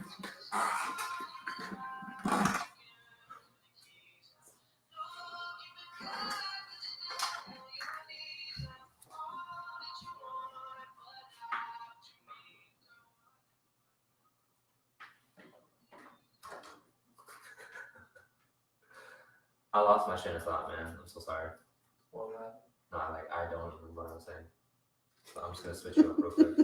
I'm usually not that bad. I can say focus, but jeez. No, it's not you, it's me. I'm gonna blame me for my inability to focus. But I'm just trying to lower my chances of being unfocused.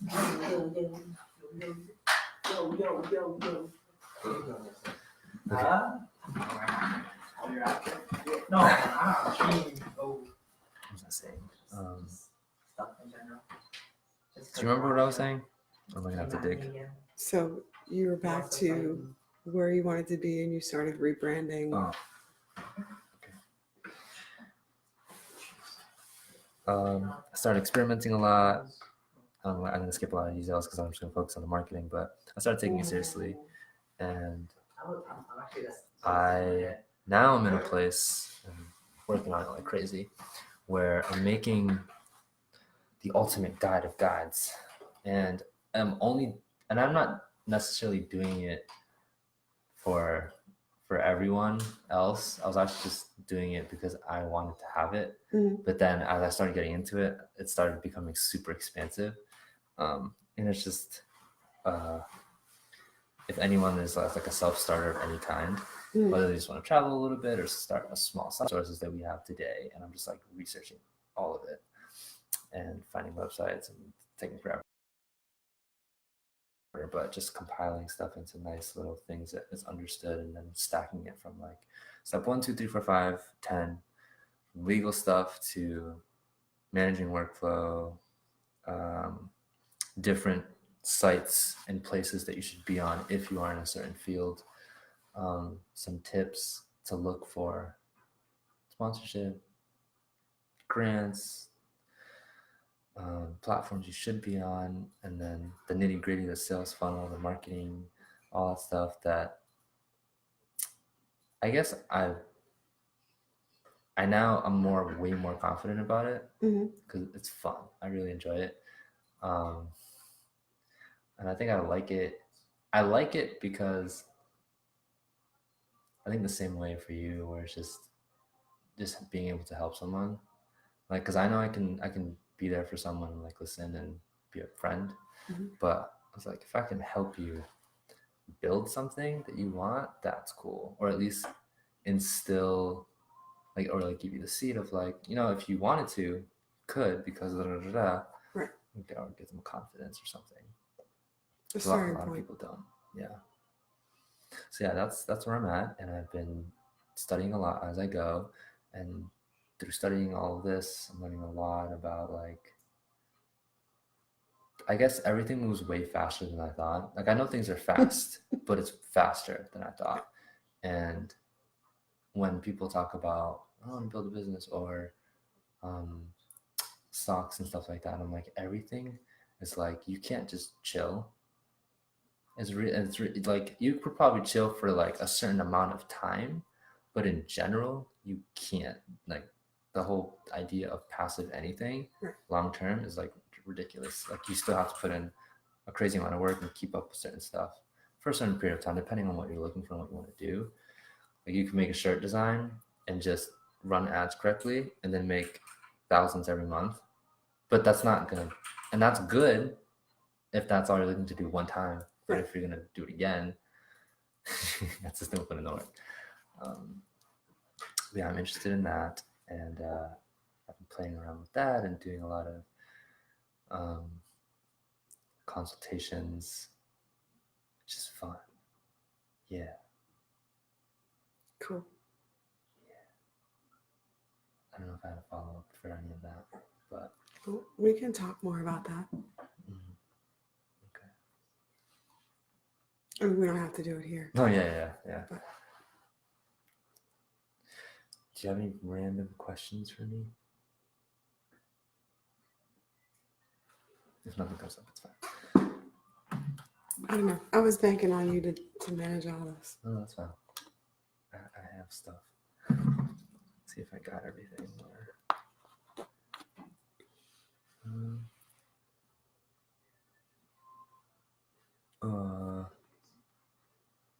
You kind of covered that too. See, I'm boring. No, you're not.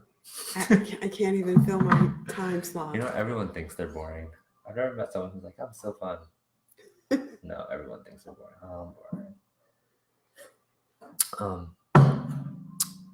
And it's not even, I mean, I didn't say it at the beginning, but I'm not really doing this to like entertain or anything. It's just real stuff.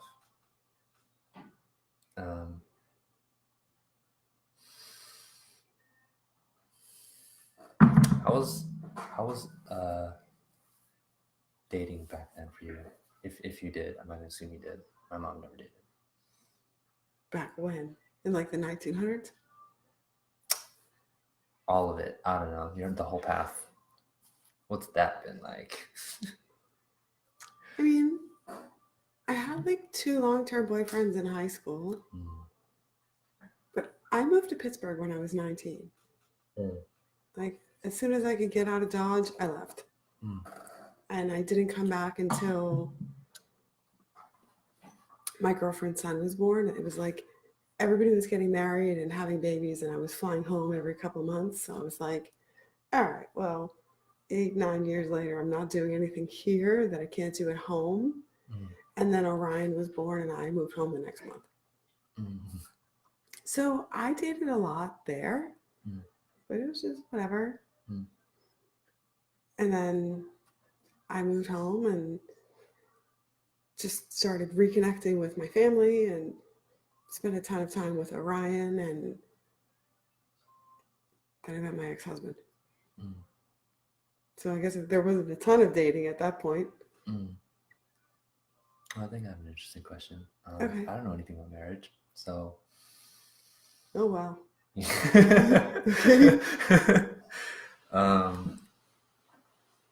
So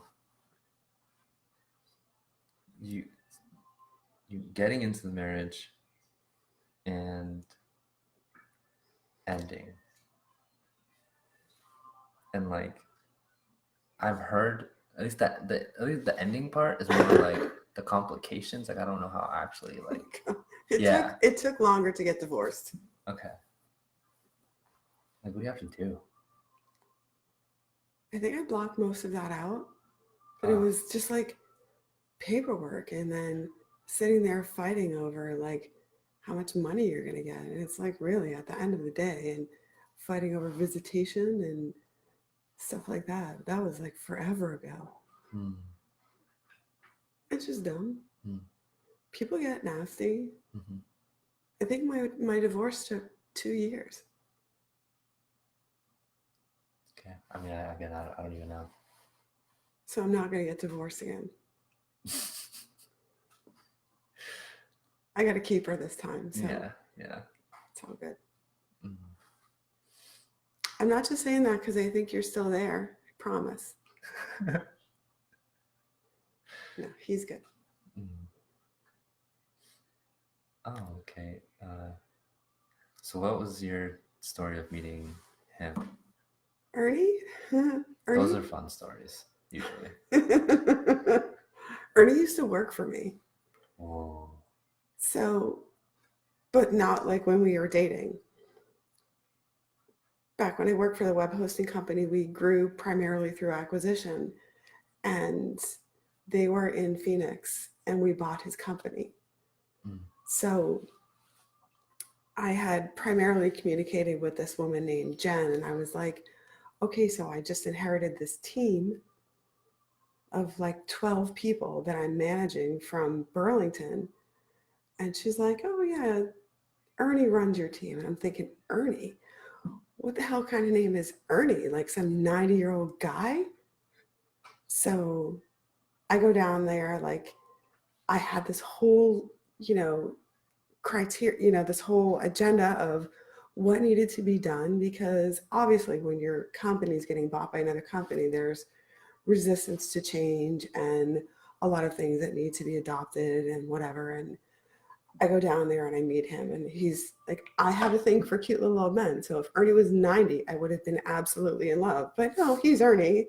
And I was like, he's like, oh, hi, I'm Ernie. Nice to meet you. What do I say to him? Oh my God, I thought you were going to be an old man. And he's like, okay, wow.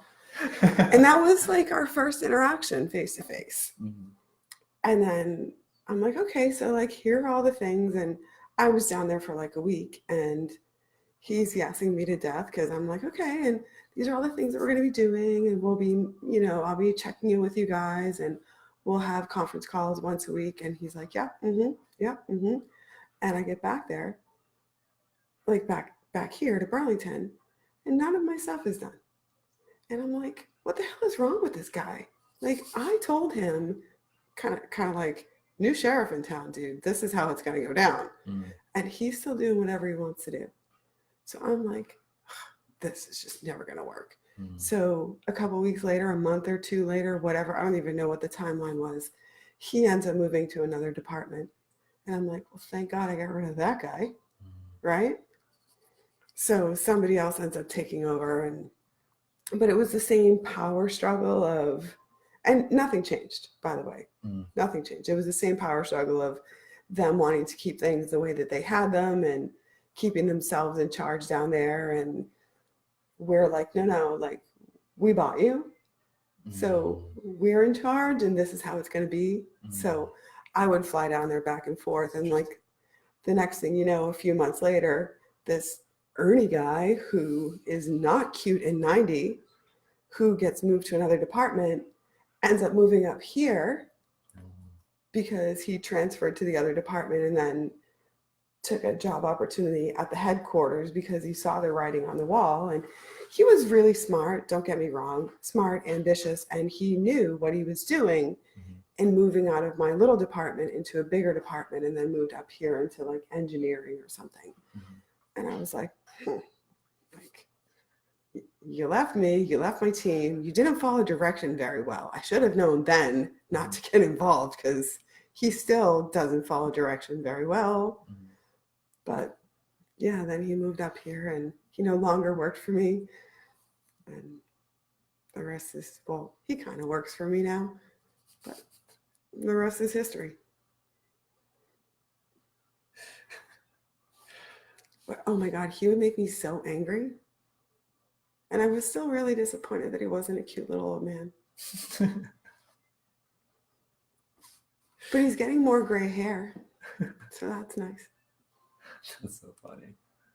Oh man, I think the world is funny. It's a good story. But come on, you can't say, like, you see these little old men walking with their little walkers, and they're just adorable. That will be my husband someday. He'll be really cute.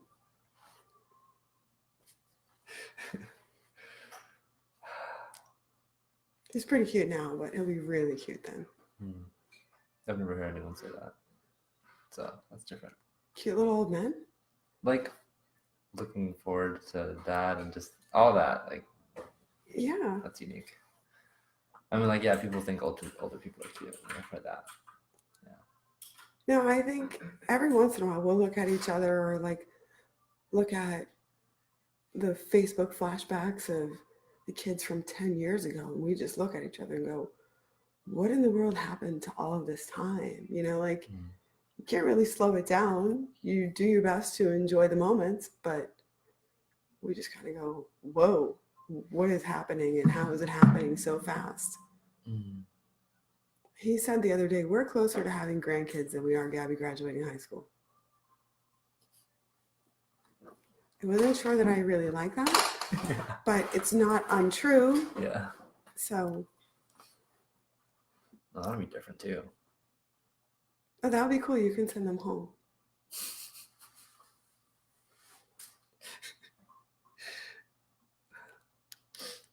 So, no, it's been a ride, and I look forward to the rest of our journey together.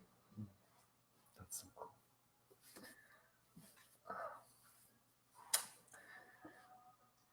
I do have another topic. Did you go to college? I did go to college. Oh, where? What'd you do? So I couldn't wait to move out of my house. I was just ready. So was that like the move? You're like, That was it. So I wanted to travel the world. So there was this, I don't even know if the school exists anymore. It was called the Boyd School. And it was basically around travel. Like you went to this, you got an associate's degree in a year and a half or whatever. And it was all travel based, where you could be a flight attendant, an airline, whatever, a travel agent, all this stuff. That's what I went to school for. And yes, Ernie, I got an associate's degree in accounting as well. He makes fun of this because I'm not a fan of numbers. Yeah. So I hate accounting. But he's like, but you have an accounting degree. And I said, yes. Wait, why did you do that then? Because they offered it. And in Booksmart. So I was just like, yeah, I'll just take that too. So is it easy? Like Yeah. You're like, oh wow. Yeah, okay, whatever. So I did that, and then I just stayed in Pittsburgh and I worked, and then I decided I wanted to finish my degree, so I went back and finished my bachelor's degree in business. But it was a Saturday program for adults. I worked all during the week, and then I went to school on Saturdays, which for me, I thought it was kind of cool. It was 8 hours on Saturday, but I think I'm not advising this, especially to my kids, so I hope they don't see this yet. No, actually, Kalina knows. Yeah. So for me, it was kind of cool because you were working and then you were getting these classes where it was like practical application. So I feel like if I had taken the classes first, it would have just gone right through my head. And then, 5-6 years later, when I was actually in that environment, it wouldn't have made any sense to me. But having taken the class and then, or actually having worked in it and taken the class or done so simultaneously, it made perfect sense. And it was something that I did all the time. So it worked for me.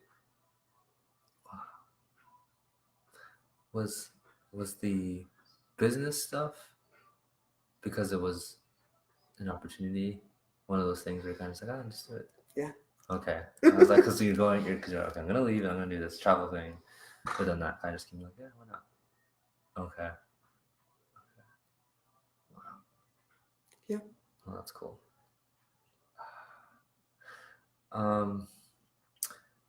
Can you relate to the, like, I feel like the pressures that a lot of kids feel like they face today? I don't know. Oh, this is a tough question.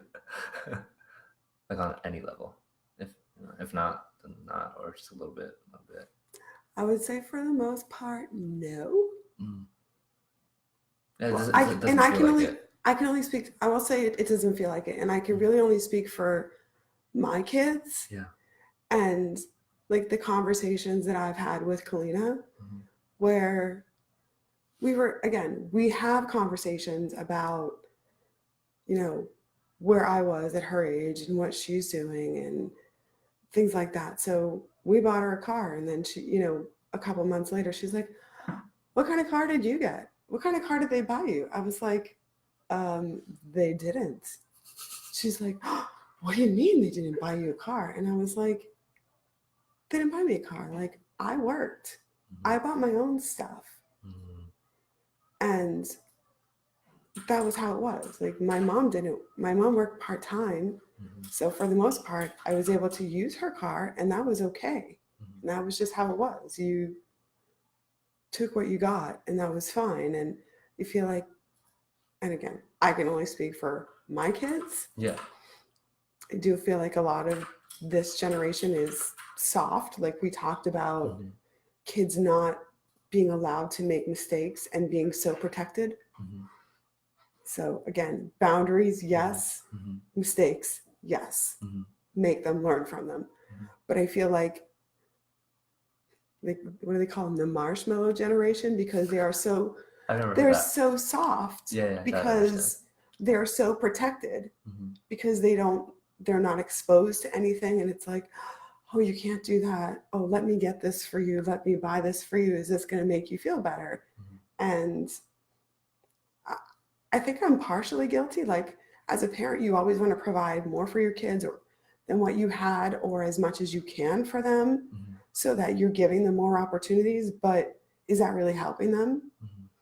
Because I said to Kalina, like, she's filling out all of these scholarship applications. And at the end of the day, if even half of them come through, she's pretty much walking out of college with no debt Mhm. because we're not paying for it.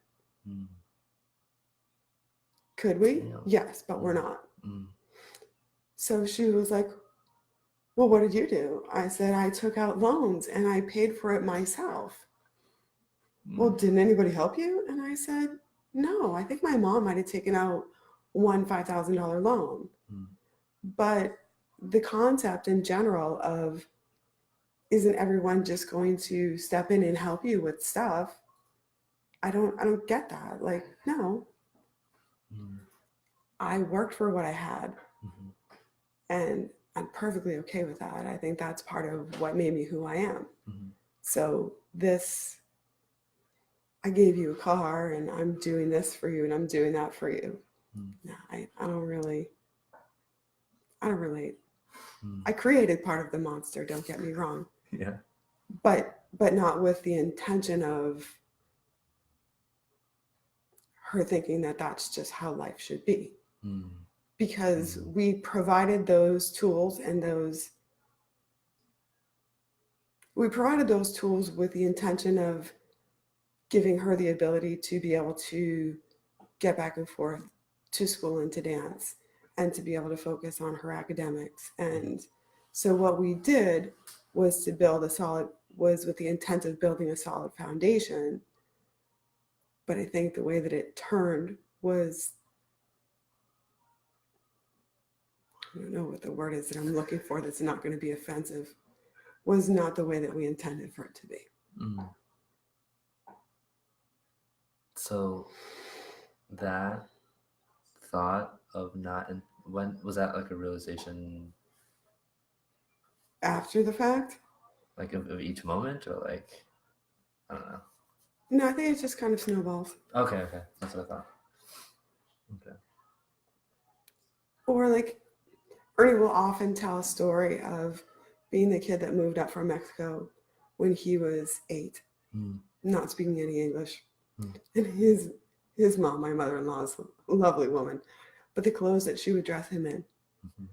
that she would send him to school in, I mean, he's like, Mom, I'm gonna get beat up. These kids are making fun of me. So of course, then you go out and you buy the kids the same brand because you don't want your kids to go through that. You go and you buy them the North Face and the Under Armour and the Nikes and 10 pairs of this and whatever of that because you don't want them to have had that experience. Mhm. So you do these things so Mhm. that they don't suffer the things that you suffered, Mhm.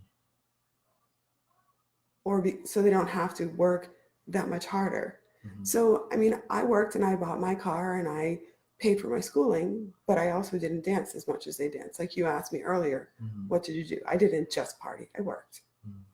So we're providing her with those things so she doesn't have to work as much as we had to work, Mhm. so that she could focus on other things and stay out of trouble so she didn't make the same mistakes. Mhm. But it kind of turned into like, doesn't everybody get this? Isn't this the way that it's supposed to be? Mhm. So can I relate? No. But I tell her like what it was like for me, Mhm. and I'm not sorry for my experience. Mhm. I just hope that she learns. Yeah, I think she will. It's in her. Hmm. I mean, I only know her seeing her in the studio and when I was more active on Twitter and I would see tweets. Yeah. But I'm like, it's there. It's one of those that just need to, at some point, I don't know when, Yeah, the light bulb will go on. but it's there. Yeah. So, Um, and again, the other thing that I know that we talked about was the whole phone thing, right? oh yeah, yeah. So when we got into disagreements with our friends at school, like we may or may not have, and I'm not saying I did any of this, like you punched some kid in the playground and you went home. Mhm. Like you just walked home from your little neighborhood school and you did your thing. And you could always, like, you could actually pick your phone up and take it off the hook so nobody could call you. And then you went about your business in peace for the rest of the day. Now, whatever happens is all day, instantaneous, and then all night until the next morning at school. And it just doesn't stop. Mhm. So there's nastiness, there's bullying, there's just this never ending cycle of not only am I gonna like poke at you, but I'm just not gonna stop poking at you for 24 hours or constantly. And I just think kids are in like almost this obsessive state where we could just be like, yeah, I don't like you. I punched you or I pushed you down and I walk away. Mhm. And it's not just the bullying, but now there are obviously guns and weapons and things involved that make it even less safe. Mhm. So that's my mom on relatability to kids these days. Mhm. I think I definitely don't think about that stuff as much. Which is, I'm glad I talked to you about it. Um,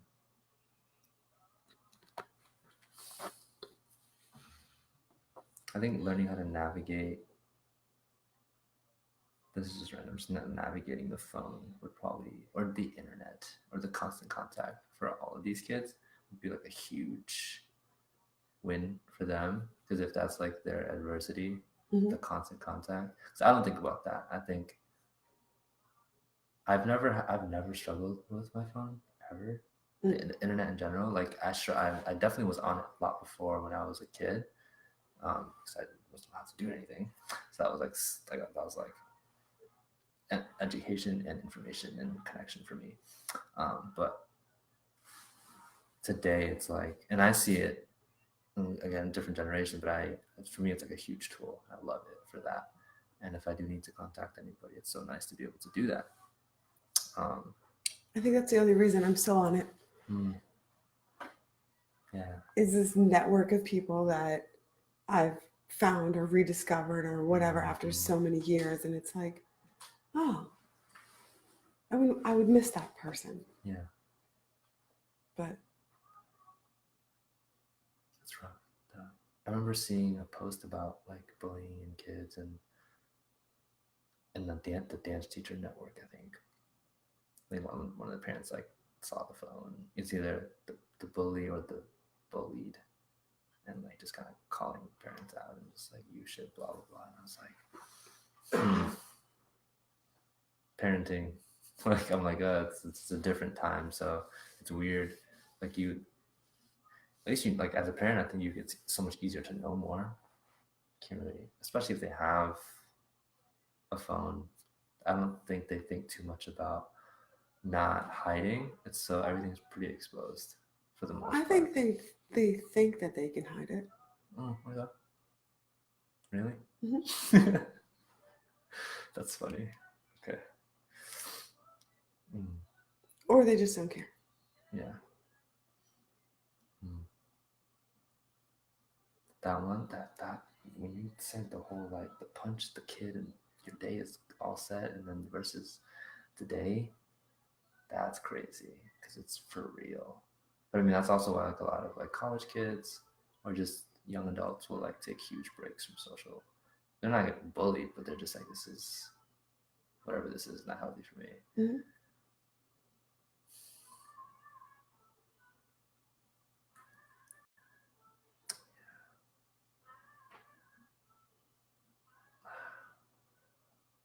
I had a question.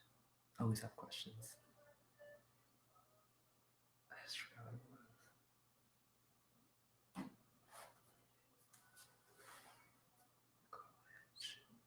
Kids, phone. I feel like there's just one last thing.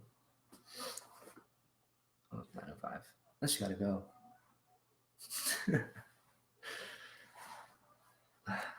I could do your one last thing. If I can think of it.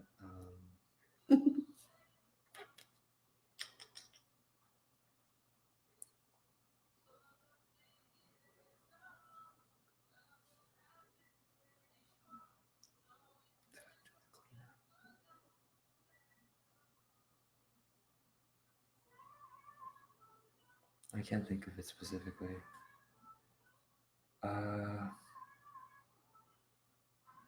Oh. Do your kids make you anxious? No. That's fantastic. It didn't seem like it either. So No, I mean,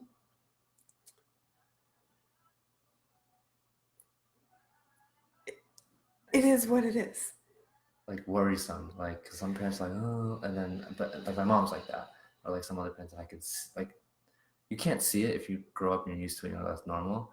But as I've gotten older and I recognize that, I'm like, the kids have anxiety for their reasons, but it's like solely the adults do too. They just have no idea, and they're always worried and like it's so unhealthy.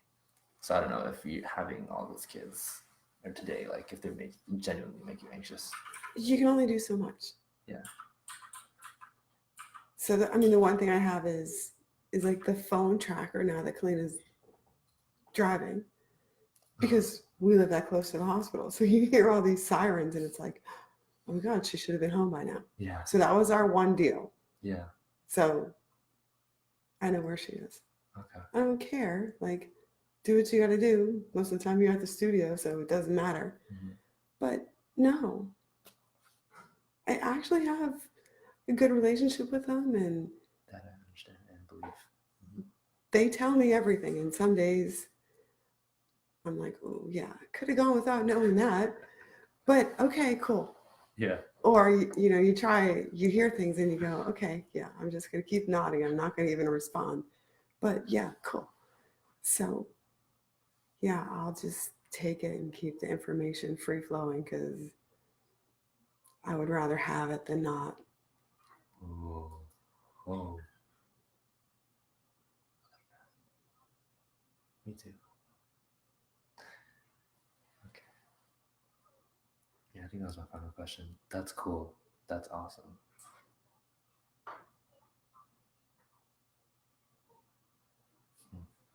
Yeah. Cool. Well, thanks for having me. I wasn't as nervous as I thought I was going to be. Yeah. Did it go away? Like, were you nervous while we were doing it and then it went away? Or were you just not nervous? Huh? All right. Say goodbye. We'll talk after. See ya. Bye. Okay. Bye. That's one.